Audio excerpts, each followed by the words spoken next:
The point is this. I want to separate from here on off. Let's detach the jank cart. Let's just bye-bye.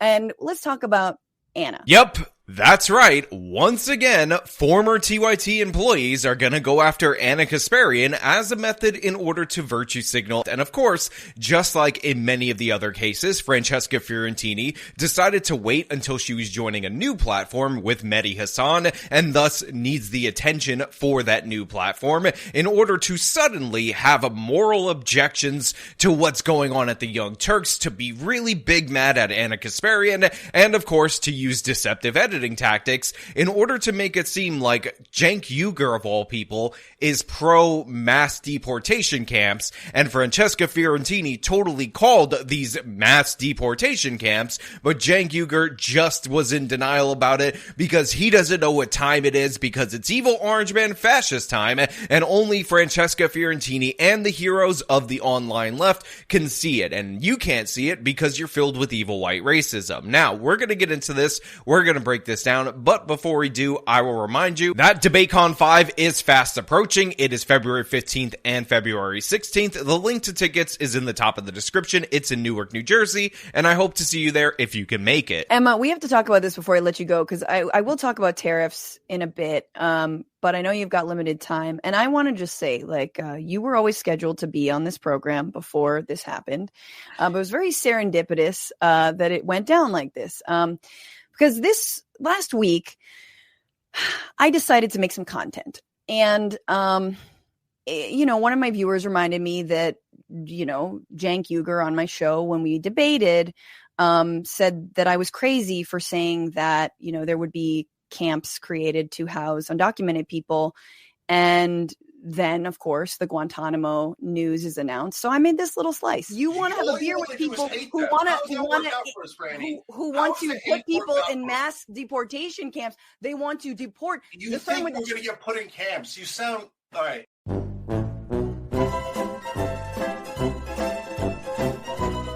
So the setup for this is that Francesca Fiorentini totally called it. She totally got Cenk Uygur saying that you want to have a beer with people that are having mass deportation camps, and how dare you? And I just want to point out that in the clip you can hear her say mass deportation camps right there, and you could also hear her change it up when she's talking to Emma Vigeland, saying that they're going to detain migrants that are going to be deported, which is already two different things. But in addition to that, I will also point out that Francesca Fiorentini was arguing that she and her family would be on the front lines because Chinese people were going to be the ones that were sent to these mass deportation, potentially concentration camps. You want to have a beer with people who want to put people in mass deportation camps. They want to deport. You think we're going to get put in camps? You sound all right. Anyway, you think I sound crazy? They're starting with Chinese people. That's my family, dog. What are you talking about? That's such an excuse. Okay, they're going to start with Muslims. They're going to start with my people. Okay, if they start at all. Yeah. Stop hiding behind vulnerable communities. I'm hiding behind vulnerable communities. Yes, you are. You're using them as standing in front of vulnerable communities, James. No, you're what not. Are you doing? What are you doing? I'm in front of vulnerable communities. So yeah, clearly and obviously, when you go to the full context, what you find out is that Francesca Fiorentini is lying. Again, she has decided to move on to a new network with Mehdi Hassan, and on her way out, in a way to stir up some attention, she is virtue signaling from the left against Cenk Uygur and the Young Turks. And again, the Guantanamo Bay thing, this is a suggestion from the evil orange man. It's not like it hasn't happened before. We have detained migrants in Guantanamo Bay in our history, and the idea that she called something unique or special, if we're going to deport a lot of people under the Trump administration, that some people would need to be detained during their process, and Cenk was unaware of this, is crazy and absurd. Again, you can only buy into Francesca Fiorentini's interpretation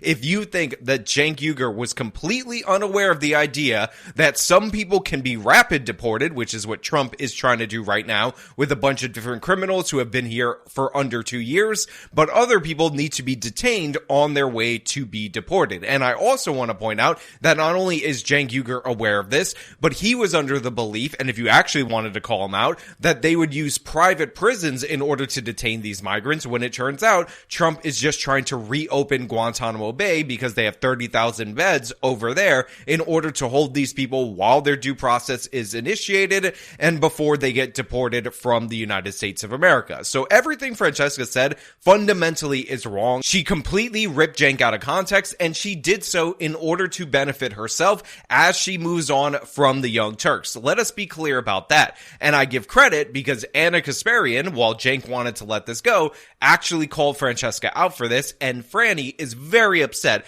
that Ana dareth do this. Now, if you're listening, those are headlines about said Guantanamo pivot. And this then obviously was not received well. But of course, look, we do things on the internet.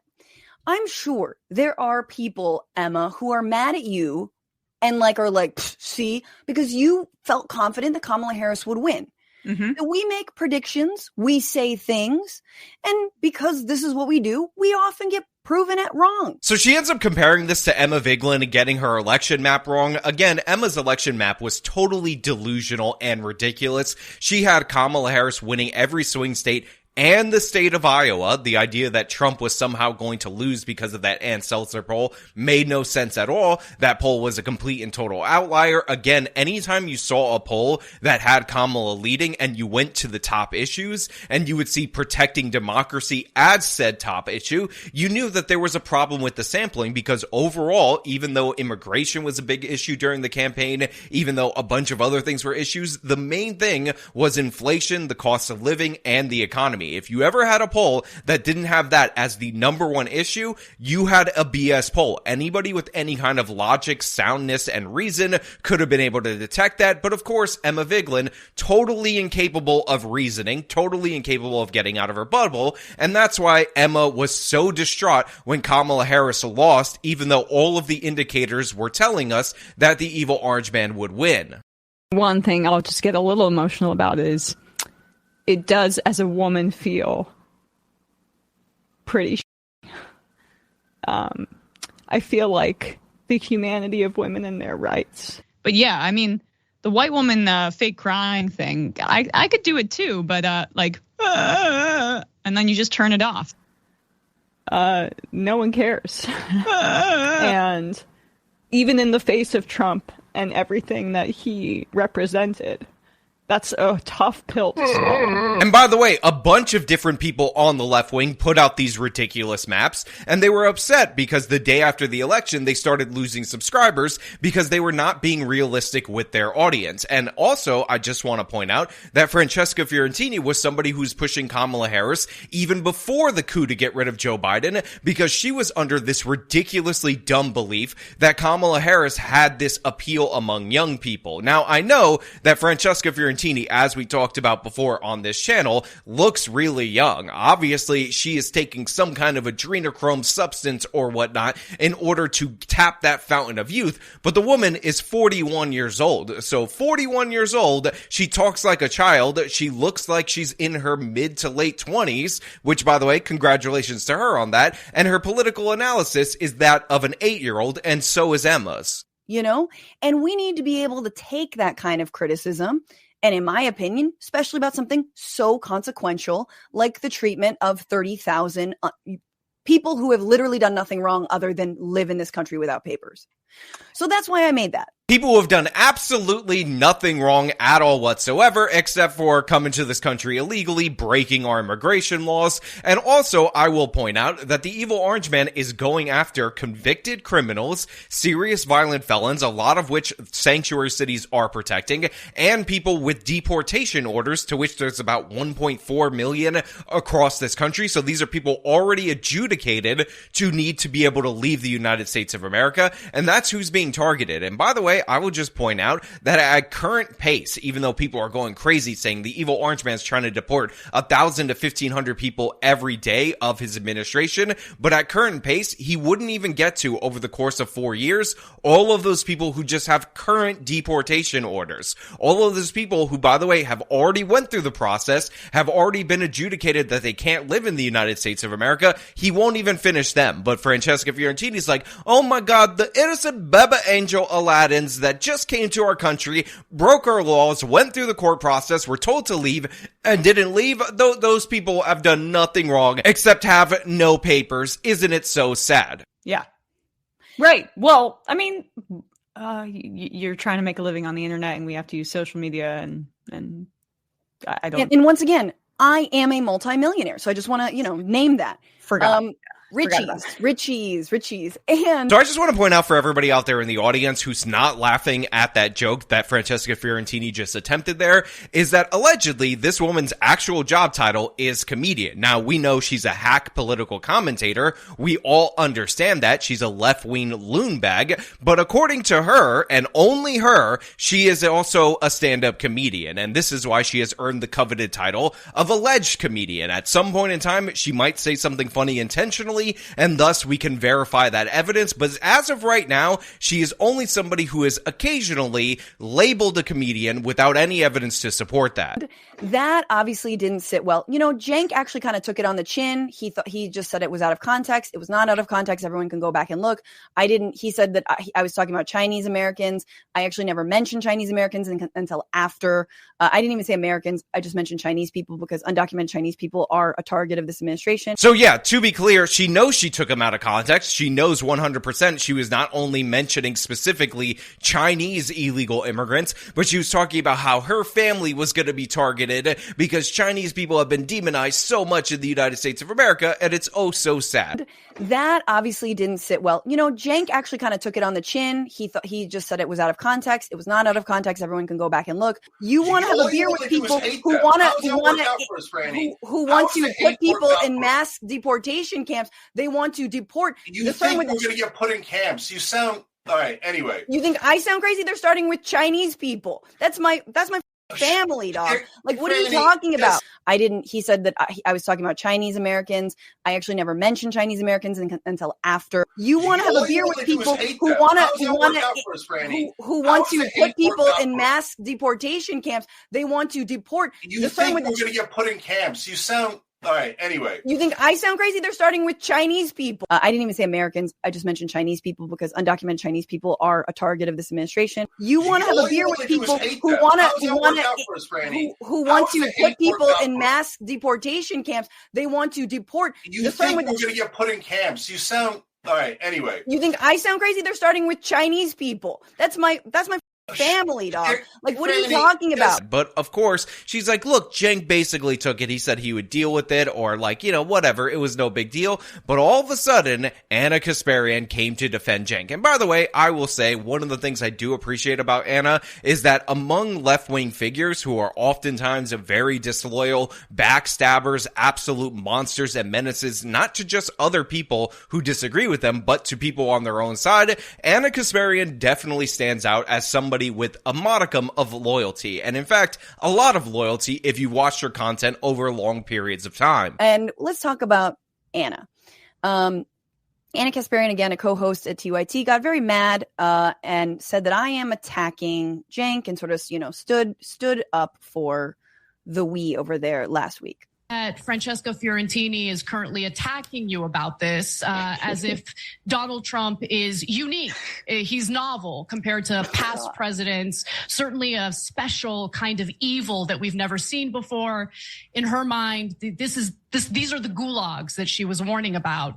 But also never said gulags. A special kind of evil, never said that. But in fact, this has been a long-standing practice. You can be against that practice, but Donald Trump isn't doing anything new here. So a couple of things need to be made 100% clear. A, Ana Kasparian said in Francesca's mind, these are the gulags that she was warning about, to which Francesca then responded by saying, I never said the word gulags, which again is a non-response. It just shows a low ability to engage with ideas because she was saying in her mind, not she said, so you've debunked nothing. But also, I want to ding Ana Kasparian a little bit right there, because gulags are something that happened in the Soviet Union, and Francesca Fiorentini and Emma Vigeland are probably in favor of that, because that's where you disappear people guilty of wrongthink, which is what symbolically they're trying to do to Ana Kasparian right here. If she would have said concentration camps, then obviously they would have been like, yeah, these are the concentration camps, Orange Man Hitler, but when they hear gulag, They think about their fantasies of the Soviet Union and how, of course, they'll be able to, disappear their enemies when they finally get into power, despite the fact that their ideas in particular have depowered the left wing in this country. Yeah, so I'm going to address it. I think that the clip that Francesca's using is misleading and totally out of context, but that's okay. But I know that. No, it's not okay. No, it's not okay. That dishonesty is not okay. Get me. Get me. Go ahead. I hear you. I hear you. I don't mean to. But she's getting the likes that she wants, right? Otherwise, I mean, who would pay attention to anything she's doing? Let's go. Go, girl. Let's go, Regina. Anyway, continue, Jane. Yeah. So a couple of things. Before we even get into what Ana Kasparian said about Francesca Fiorentini, what the hell is this right here? I mean, look at the corner of your screen where Emma and Francesca are making weird gestures at the camera. They're trying to be entertaining. And honestly, I understand why Anna's saying that they need to attack her. They need to attack TYT to get attention, because in reality, this is definitely 100% true. This is what they find entertaining. This is what they find comedic. And while it is funny to look at them and laugh at them and be like, holy crap, they're actually doing these weird, awkward, ridiculously stupid gestures, this on its own, without being in a video about Anna, is something that almost nobody would see. But again, they're like, Anna is such a mean girl, as they're doing their little powwow and talking about her and being like, oh yeah, we're gonna get you, Anna, you're a bad person because you said that I'm doing this for attention, and how dare you. It's not like we haven't called other people out in the past for talking about TYT for attention, because honestly, you can get more clicks if you put them in the thumbnail of your video. This is something, spoiler alert, that I know about more than anyone because I've become quite successful talking about TYT. I don't mean to. But she's getting the likes that she wants, right? Otherwise, I mean, who would pay attention to anything she's doing? Let's go. Go, girl. Let's go, Regina. Anyway, continue, Jane. Yeah. So one of the things that I find absolutely hilarious is, one, they're calling Ana Kasparian Regina George, which, I mean, Regina George became such a popular character after the original Mean Girls movie that when they did the Mean Girls musical, they actually reoriented the whole film so that Regina George would be the main character. So they're actually saying that Regina George is the main character in their lives, which is actually kind of sad. It's kind of pathetic, but, I'm not saying anything. I'm just saying. Secondly, Francesca Fiorentini is definitely 100% not offended by this. I mean, she's about to give you her whole resume to tell you that she's absolutely extra special, including the fact that she had over 100,000 subscribers on her crappy podcast before Cenk even showed up on said podcast. Nobody would ever pay attention to anything I'm doing. This is true. I will, however, say I did hit 100,000 on YouTube before I even invited Cenk on.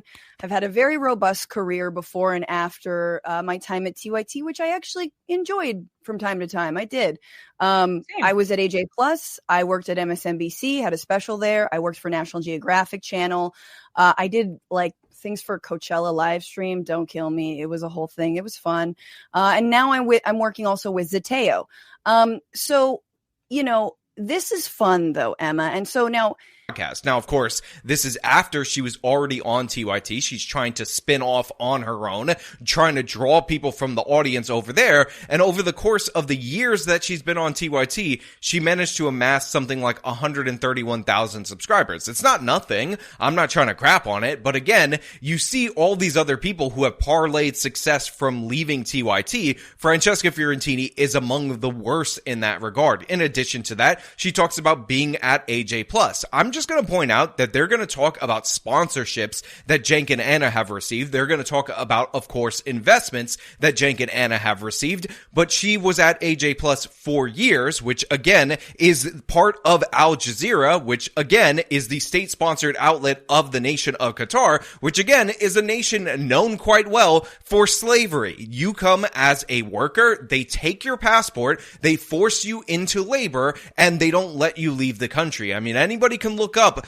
the facilities of the workers who built the stadiums for the World Cup in Qatar, and you could see those conditions and realize that Francesca Fiorentini, knowing that was an actual thing that people were aware of, took money from those people. And now she's going to turn around and say, oh, they took a sponsorship from Polymarket, therefore they're evil, when I will just say she worked for Al Jazeera 4 years. She did Newsbroke 4 years, profiting off of that. And by the way, Al Jazeera does not pay money to have outlets in the United States of America for no reason. They do it as an influence peddling operation. They do it to propagandize people against the United States of America. That's why they hired a radical leftist like Francesca Fiorentini, because she's fundamentally anti-American and she spreads rumors like the fact that the evil orange man is allegedly going to build these concentration camps in order to round up Chinese people. Again, this is who Francesca Fiorentini is to her core. She took money over ethics in terms of working for Al Jazeera, and we can all see that. So now she's going to turn around throughout the course of this segment and talk about a sponsorship that TYT got when she worked for Al Jazeera for years. I wasn't going to say nothing. Can we pause there for just a sec, really briefly, Sure. so I can just address what she said? So first of all, I appreciate your being very fair. Getting an election prediction wrong to me is different than like protecting marginalized people from an incoming president who has basically a far right agenda. I would say that's a little bit different. But yeah, I was wrong and people clowned on me. I take it on the chin. We're Yes, in you do. political discourse and debate space. And as long as it's not, I would say, bad faith. I mean, you get that from the right, but if I get it from the left, you got to take it on the chin. It's what I've signed up for. So here's Emma saying, look, getting a prediction wrong when you're in the political space, you're going to get clowned on. And as long as it's not bad faith, and bad faith is interpreted as from the right, which, by the way, is another disease among the left wing. All disagreement from the left is totally acceptable. Any disagreement, even from slightly to the right of your perspective, that's evil. That's supporting fascism and all that. Again, you're in a cult, Emma, just so you know. And by the way, you should be clowned on, and you are engaged in bad faith against Ana Kasparian. And Francesca Fiorentini is also engaging in bad faith against Cenk Uygur when she pretends that she called the reopening of a migrant detention facility, and that's what she was concerned about when she was talking about deportation camps. We all understand when she was saying the Chinese are going to be the first to be targeted, that she was talking about something completely different than the evil orange man putting people in Guantanamo Bay that are illegal migrants, which has happened before in this country. And I only really responded to Anna because I saw that video, and you're my friend. She used to be my friend. And if she had been putting out continuously like content that I think is making the world better, I would defend her if the roles were reversed, and you were saying that about her. But that time has passed. And when she said no one would pay attention to you if you weren't shit-talking TYT, that got me really angry, because a lot of us are really, like, I consider myself extremely lucky that I lucked into an internship with TYT, and I was able to work up at the company again for little pay, as I've talked about, and I know you've experienced, a lot of other people have as well. I'm very upset that she said that you, Francesca, nobody would pay attention to you if you weren't at TYT or trash talking TYT, because I consider myself so fortunate that I got an internship at the company. I mean, I was well connected politically. My parents are bundlers for Kirsten Gillibrand, and that made me be able to get a bunch of different political connections, but I was so grateful that I worked my way up and the pay was so little. And Francesca, I'm just so sad that Anna would say that. And I would just point out that one of the reasons why people who are allegedly comedians like Francesca Fiorentini or Jimmy Dore before him end up working for these political shows is that when they do actual stand-up shows, normally they end up making money that they wouldn't make in salary on that end, based on the fact that they're increasing their traffic from the audience. I mean, Ada Rodriguez, who I don't think is funny at all, definitely talked about how she became successful on the road because people would come see her stand up based on her political commentary at the Young Turks. So there's definitely 100% some truth to this, that you are trying to parlay or monetize off of your association with TYT. It's just now Francesca's in the phase where she's moved on and she's trying to monetize by grabbing more attention for herself for the future when she's at that new network. We all understand what's going on here. We all get what's happening here. Anna just called it out and they're very upset about it. And they're doing this whole end around, even though it's 100% true. It's verifiable. It is a standard practice that has happened numerous numerous times, and I think that they should just let this go, because Ana defended Cenk after Francesca took him out of context, pure and simple. Anybody can watch. I will link both podcasts full in the description. I was able to live at home during that period and save up and, live at my mom's house, who she's now bringing into this debate for no reason, because of private conversations that we've had. But I just feel like you are so talented. So Emma, of course, is mad that Ana brought up the fact that she was living rent-free in her mother's house. And by the way, this is something that is not surprising. Obviously, Emma grew up extraordinarily wealthy. She went to a private school that quite literally cost more than any dollar of tuition I paid to go to university to get 2 degrees, because I went to public schools. And this is because Emma Vigeland is very unsurprisingly a rich, spoiled brat, because socialism is very often the policy of rich, spoiled brats. So this is not surprising at all. We quite literally have a term for this. It's called champagne socialists. And Emma is very, very angry that Ana brought that up. And what I laugh more about is that near the end of their discussion on this portion of this, Francesca Fiorentini is like, oh, well, they don't like you because you're a class traitor, Emma. You're a class traitor. So what you're trying to say is you're a class traitor, and we kind of love you harder for that. And I think, yeah. Again, Francesca, Emma, I need you to get this through your heads. No, you're not a class traitor if you're a rich kid socialist. You're cliche. You're standard fare. You're the most normal, obvious thing that anybody could see. I've interacted with people like this my entire life, especially when I was going to university in the city of New York, and I would meet people from these wealthy neighborhoods, and guess what? They had all these same stupid beliefs. There's a reason why 81% of Black Americans never supported defunding the police, and only 19% did. But if you look at people in households over $100,000 or that make over $100,000, spoiled brats that never have to live with the consequences of what they advocate for, they were the ones in favor of defunding the police. Because again, this is a luxury belief that you show off to your friends and you get social status for this. So what is an example of a luxury belief?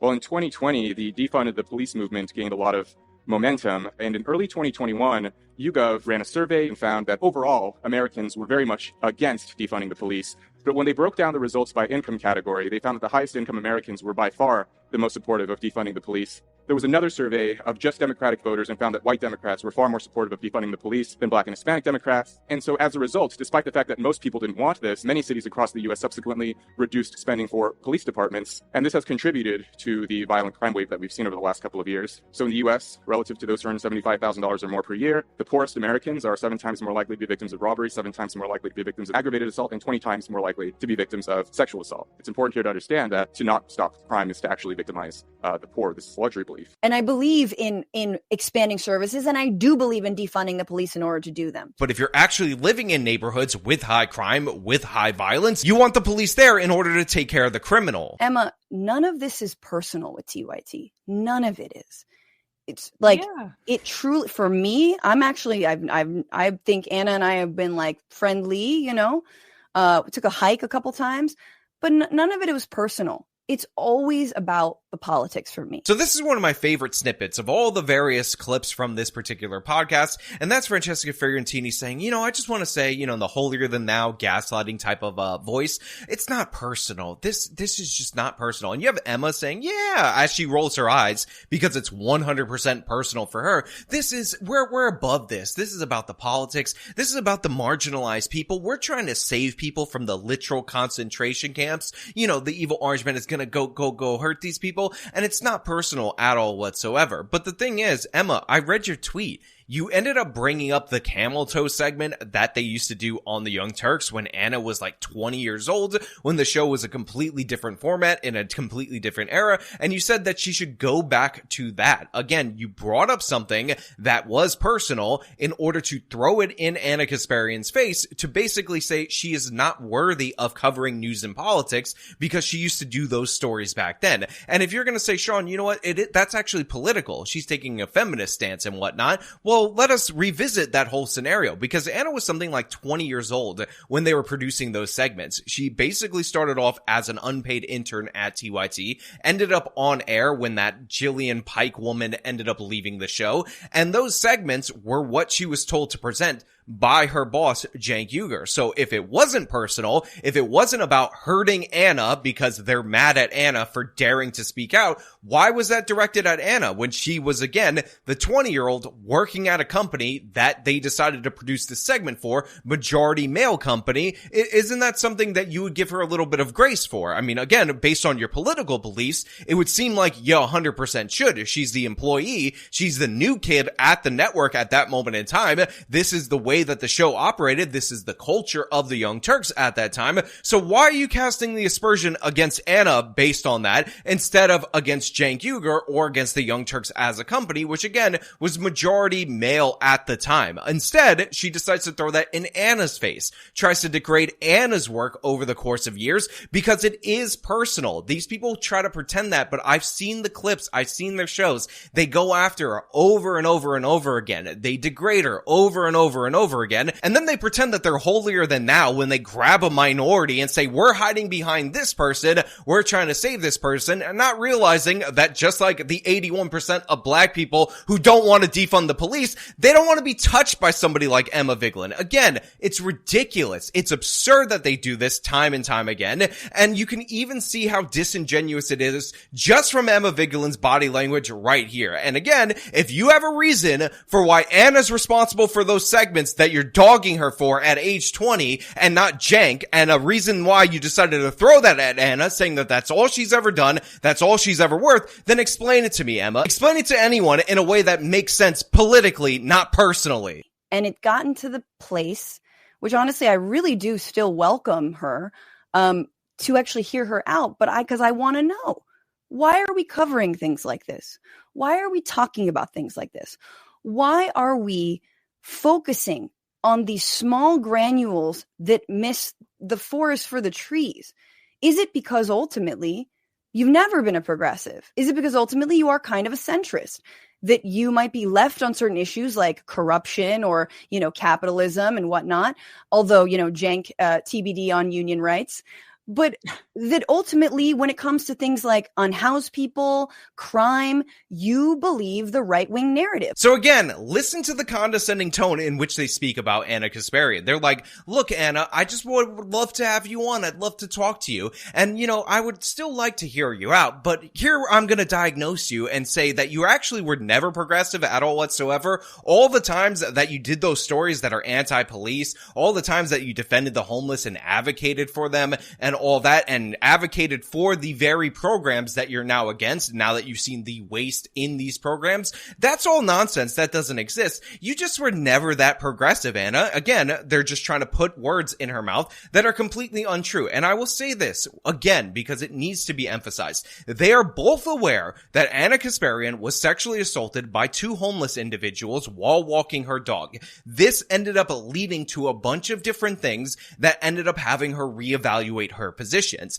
What they're trying to do right now is completely invalidate that, say that she was right-wing all along, again, remove her lived experience because of a personal vendetta they have against her because Ana is daring to tell the truth about crime. And in addition to that, listen to what they accuse Ana Kasparian of saying. When it comes to undocumented people, you believe that you should plaster the face of an undocumented mentally ill man who was falsely accused of starting a fire, the Kenneth fire, which was not the Palisades fire or the Eaton fire, in the middle of this wildfire. You believe in plastering that person's face on your Chiron and when he has not been charged, and blame homeless people like crazy ass Mel Gibson. So everything that Francesca Fiorentini said right there, just to be 100% clear, is absolutely 100% false. The illegal immigrant homeless person that was arrested, that they covered the story of, they didn't accuse of starting the Kenneth fire or anything of the sort. What they said was, and they reported this story, anybody could check this for yourself, was that this guy was arrested when people in a neighborhood, in a community, saw him with a torch trying to light fires. Now, an arson suspect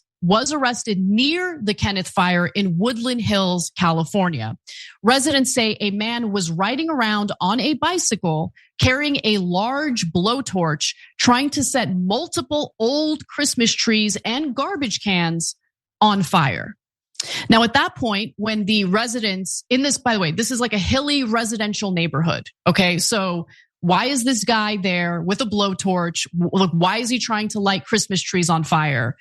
Obviously, with the high winds and dry conditions, the residents of this community saw him as a massive threat.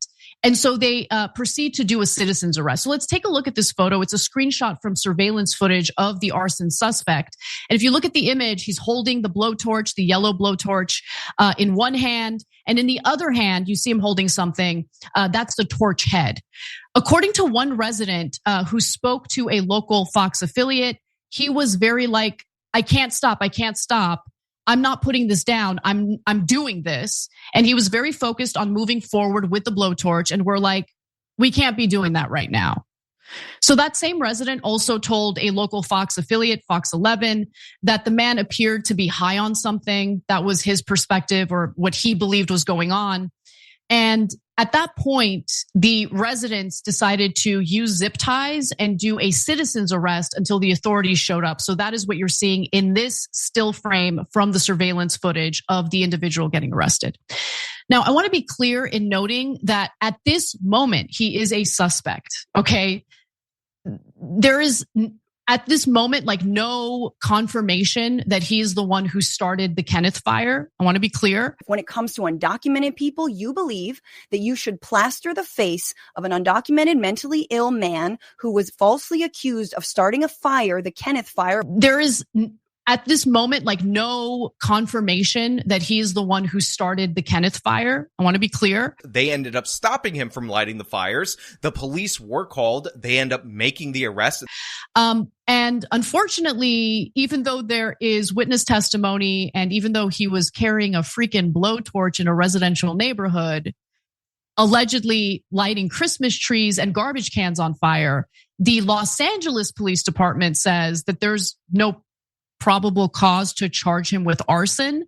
But since this fire straddled LA County and Ventura County officials and police are investigating this as a potential arson suspect. But he does remain detained due to a probation violation because it turns out that this guy is a convicted felon who's in the country illegally. Now, he had an open warrant against him, so that's the reason they decided to hold him.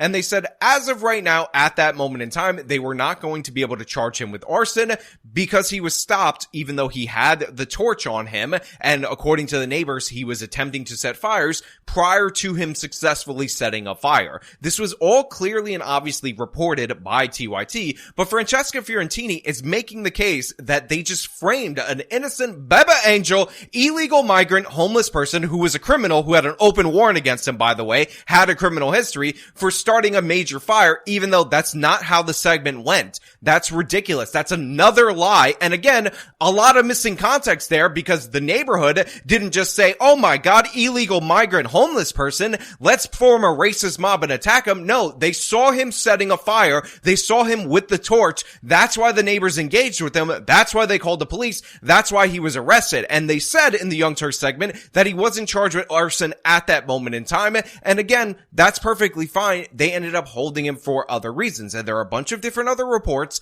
And by the way, videos of homeless people setting fires, pretending that this doesn't exist, doesn't mean that it doesn't exist, Francesca. And Anna and Cenk are right to talk about that. They're right to discuss problems with the homeless people in California and across the country. They're adults. We're in the political debate and discourse space, and you've got to be able to take the heat and have the better argument. And based on their view counts, it doesn't seem like people think that they have the better argument anymore. So they choose to go after people on Twitter for engagement. Now, a couple of things. Remember, this is not about the views, it's not about the clicks, it's about the arguments and all that. But based on the views, based on their view counter, they're losing the argument. Let me get that zing in right there. And we're doing great over at the Majority Report with our views and whatnot. Again, these people are all about numbers. This idea that you make content on the internet professionally, like as your job, and you don't care about the metrics, you don't care about how many people are seeing your message, is absurd. And it's this thing that a lot of creators do. and it's not just on the left. People on the right do this as well, where they pretend that this isn't their job. But let me be clear about this. This is my job. I make money when you do the viewing of my videos. I don't have a website with a join link because I'm running a social experiment. I don't have a Patreon, a Subscribe Star, or do the PayPal or Venmo thing in the description of this video because I'm running a social experiment. Obviously, this is what I do for a living. You guys can support me by viewing the content, liking, and all that other nonsense, but these people just pretend like, oh my god, we're this holier than thou thing. And maybe for Emma that is true because, again, incredibly wealthy parents probably will take care of her every need as she goes on. They're probably subsidizing the apartment that she's living in New York City right now. Seen a million cases of that when I was in university and I actually had to pay for everything out of pocket. So I'm not surprised to hear all this nonsense from Emma Vigeland right here about how it's not about the views, but at the same time, look at the view counter. Look at them. They're just dropping off. They're doing it for engagement. I can't believe they're accusing me of doing something for engagement as they do this for engagement. Again, all of you people are talking about numbers and metrics constantly and pretending that you're not, and it's absurd. She doesn't seem to have those scruples, but she distorted things about my life. The fact that my parents were lawyers and I grew up with some privilege, to make a claim that I don't have to work for a living. The end of that, like I am privileged in the sense of like, I don't know if I would be able to have engaged with these ideas at such a young age, because this was an interest that developed when I was young, if I didn't have this incredible education that I wish everyone had access to, or if I didn't have the comfort to be able to exchange in these ideas and not have to worry about like, sure, is there going to be food on my table? Yeah. But that's kind of where it ends, because ever since I've left my parents' house, I am making my own money. You're not a lawyer. You know paying my own like, bills. I chose not to be a lawyer. I chose to make this career. So what you're trying to say is you're a class traitor, and we kind of like love you harder for that. And I think, yeah, and like... So look, I wasn't going to get into Ana Kasparian talking about Emma supposedly in private, saying that she never has to work for a day in her life if she were to so choose that path, but Emma's explanation for this is so bad that I can't help but highlight how awful it is. Because she's saying, oh, what Anna interpreted as me saying I never had to work a day if I wanted to, was actually me saying I could go to law school because my parents would cover law school, and thus I would never have to work a day in my life in order to make money. Emma, you would have to work as a lawyer in that scenario. That sounds like something completely different than what Anna is stating and what you are explaining. So it seems like you might have actually told her that in private. You might be the most champagne socialist of all the champagne socialists, and I find that to be hilarious. The way my sister's a lawyer, the way she lives, very different than the way I live now. Well, she just started. Congrats to her. But it's like, you know, I'm really proud of her, right? And I could have gone down that road too, and but I chose not to, and I, you know, don't make as much money because of it. And my parents, they did well. They don't have the means to support me for the rest of my life. Like the amount of money that she describes there it's just a lie. And I think she's probably distorting a conversation where we had where I said I could have gone to law school and made a lot of money and not had to work for the rest of my life. That's something I would say. Right. But I don't even want to get into it. Now, Emma Vigeland is saying that her parents don't have the means to support her for the rest of her life. And I don't know how much money the Vigeland household has. What I do know is they're not donors to the Democrats. They're bundlers for the Democrats. So they're so wealthy, they actually get other wealthy people in order to donate to people like Kirsten Gillibrand. That's how well connected Emma's family was in terms of politics, just so you guys know, in case you guys are confused about that. So let's be clear, they're definitely well off, but I think Emma also is like greatly overestimating how much it costs to technically support somebody for the rest of their life. Again, I've seen it a million times where these rich brat kids are on their own and they pay their own bills, but mommy and daddy end up covering 2/3 of their rent. So again, I don't know, that's her situation.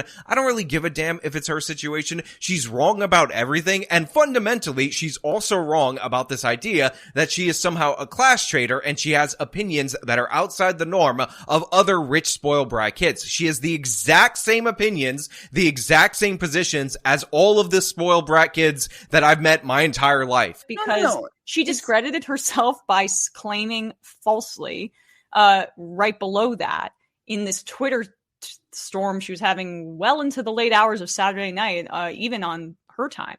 that the Majority Report did paid ads for the Harris campaign, which is like frankly defamatory. I mean, it's if you want to go down that road, that never happened or ever having had close to, it was never close to happening. So this is something that caught my attention as well, where Anna said that the Majority Report was doing paid ads for the Kamala Harris campaign, and Emma denies it and says it's defamatory. And from what I can find, in the traditional sense where they pay for advertising and you give them a slot or you do an ad read for her campaign, this is actually not true. So I gotta ding Anna for that in terms of her presentation. But what I think is being described right here from Anna, and again, this is just my speculation, is the fact that the Harris campaign would be pumping up people in their YouTube ads. Essentially, they would buy ads to appear on certain channels that were over the top pro Kamala Harris. And this is something that I've heard Cenk complain about how the Young Turks did not receive any of this money. And it seems like the Majority Report, because they were totally in the tank for Kamala Harris. I mean, Emma Vigeland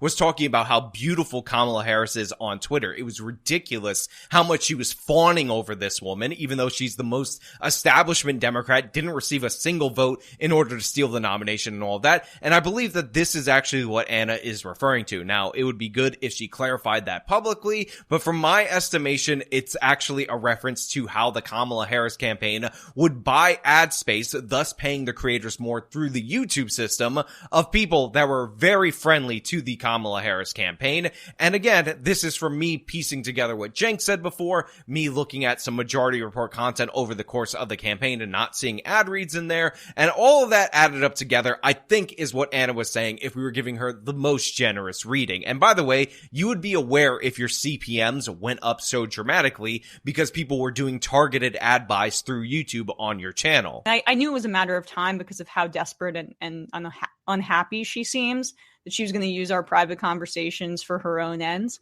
But again, I hate making it about myself. I don't talk about my family life. I try not to. I don't mention my fiance's name publicly. I try not to say my friends' names publicly. Matt Lee. I take my privacy extremely seriously, and she knew that, but she still chose to put me on blast anyway because it feeds into an existing right-wing meme about who I am. But sure. I gotta stop talking about myself because it's really about them. Sorry, Francesca. No. I mean, you didn't need to do all that, but it's fine that you did because again, it was you were personally attacked by her. I'm not going to throw up the tweet, but to continue a little bit and to close. So again, they keep saying, look, I don't want to talk about myself because it's about her and it's not personal or anything like that. And then Francesca says, you were personally attacked. I'm not going to throw up the tweet because God forbid with Anna not here to defend herself, you actually put her own words up on the screen. So we actually know what you're talking about. Just remove that context as well. Nice move, Francesca Fiorentini. And again, Emma's like, oh, she revealed all this personal information.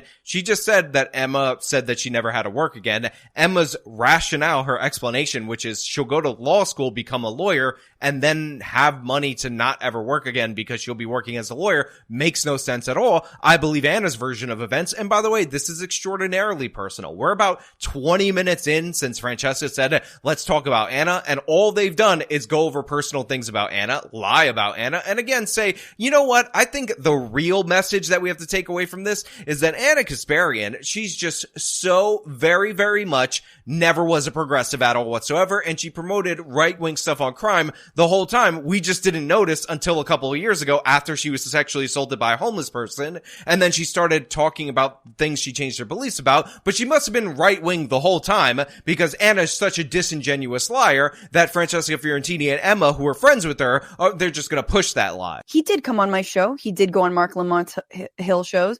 He went on Brian Tyler Cohen's show. He actually faced some supposed, some leftists, some progressives. And instead, we have smatterings of where Anna's been over the last 6 months to a year to longer than that. She's been making the rounds on right-wing news with, obviously, these are obviously thumbnails. So I'm not saying this is exactly what she said, but she does make the argument that the left is the biggest problem and that they are the ones who've made her leave the left. I mean, look at how pathetic Francesca and Emma actually are. They say, look, we're going to get off the personal. This isn't personal. We're talking personal stuff for 20 minutes, by the way, and it's nothing but personal for them. I've proven that out throughout the whole course of this video that I've made. But now we're going to talk about the substance. And the real criticism of Ana Kasparian is that when she does these interviews, which, by the way, we're not criticizing her for doing these interviews. We would never do that. Go talk to right-wing media if you want, Anna. But they're criticizing her because the right-wing media outlet uses a title and a thumbnail that they don't like, knowing full well, by the way, that Anna has no control over said title and thumbnail. Now, to be clear, Ana Kasparian has total control over the titles and thumbnails of all of my videos. That's part of the agreement for me using the give me the money clip throughout the course of my videos. Give me the money. Give me the money. Okay. Weirdly enough, despite full creative control, and this is 100% not sarcasm, by the way, the only ask that she has is that I use nice looking photos of her. She doesn't care about the title or the thumbnail or the subject matter, so maybe, just maybe, there is something to that if they have the same deal with all these different other various people. I mean, again, I'm making this up. This is sarcasm, but it might get clipped out of context, and these dumb idiots might actually present it on a future podcast because they actually have no connection to reality, and again, no substantive criticism of Ana Kasparian of any value. I mean, I last thing I'll say on this, I have regret. I should have stood up for like Emmy, who's also my friend back in the day, but I was still trying to give her the benefit of the doubt. Now look, there was one more thing I obviously 100% needed to get to, and this is Emma Vigeland saying that she wished she came out and supported Emmy when she was getting into it with Ana Kasparian more, because Emmy is her friend, and in reality, she totally agreed with Emmy, and she felt like she was being a bad friend for not openly supporting her more. Let me remind you guys that one of the reasons why I call all these different leftists spineless, weak cowards, absolute scumbags and backstabbers, is that Emmy put out this tweet where she said that Ana Kasparian would gladly call people the N-word, and in the tweet, there was a video compilation. Now, every one of these videos in context, make no mistake about it, is Anna and the Young Turks condemning somebody for using the N-word. They just said the word so you knew what was being talked about, which was a standard practice at the time that these videos came out. Emmy weaponized race, said that Anna would call black people the N-word. Oh, by the way, this was because Anna said that she didn't want to be called the birthing person. So over nothing, she lied about Anna, put that smear out there, and now Emma Vigeland, such a good friend, such a loyal person, such a nice girl, is not calling Emmy out for that. She's just leaving that on the table like all these cowardly lefties did, and is saying, oh, I actually should have supported her. I actually should have supported somebody who in a bad faith way weaponized race against Ana Kasparian in a completely out-of-pocket, no justification for it kind of action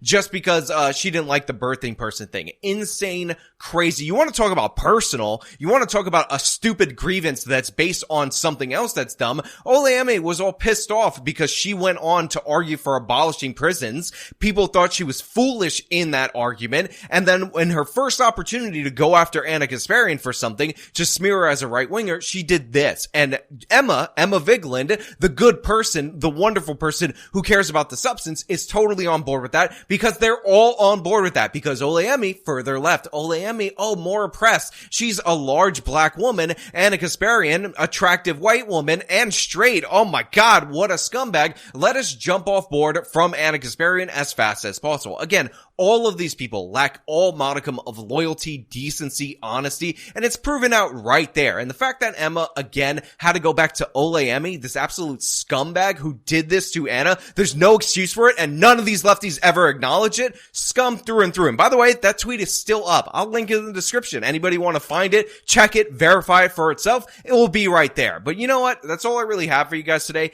Thank you so much for watching. If you liked this video, then show them by leaving a like, subscribe for more content, follow me on my social media, support me via the support links in the description of this video. This has been me talking about the absolute scumbaggery of Emma Vigeland and Francesca Fiorentini. Till next time.